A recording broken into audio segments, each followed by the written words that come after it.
நான் ஊழியத்துக்கு வந்த போது ஒருத்தர் என்னை ஏற்றுக்கொள்ளல. 2 பேர் தான். ஒன்னு எங்க அம்மா, இன்னொன்னு என் ஃப்ரெண்டு. நோபடி. முதல் 11 மாசம் ஊழியமும் கிடையாது, ஒன்னும் கிடையாது. ஆனாலும் நான் சொல்லுவேன், கர்த்தர் ஒருத்தர் என் கூட இருந்தார். அழைத்தவர் உண்மை உள்ளவர், அவர் வாக்கு பண்ணினவர் மாறாதவராய் இருக்கிறார். சில நேரத்தில் பிளைண்ட் முடிவு எடுக்கத்தான் சொல்வார், ஆண்டவர் காட்ட மாட்டார். நீ போய் முடிச்சுனா 30வது வருஷம் நீ இப்படி இருப்ப, 50வது வருஷம் இப்படி இருப்ப, உனக்கு இது தருவேன், அதெல்லாம் சொல்ல மாட்டார். அவருக்கு சொல்ல வேண்டிய அவசியமும் இல்லை. நிலாவுக்கு போகும்போது என்ன சொல்லியிருப்பாங்க, அங்கே போய் இறங்குங்க, மண்ணை அள்ளிக்கிட்டு வாங்க.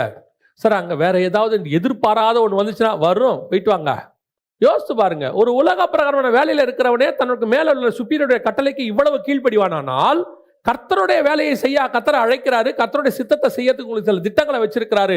அது இன்னைக்கு நேற்று உரியதில்லை, அதான் ரொம்ப முக்கியம். அது இன்னைக்கு நேற்று உரியதில்லை, 2000 வருஷத்துக்கு முற்பட்டது. அது உங்களால வீணா போச்சுன்னா கர்த்தர் மனஸ்தாபப்படுவார்.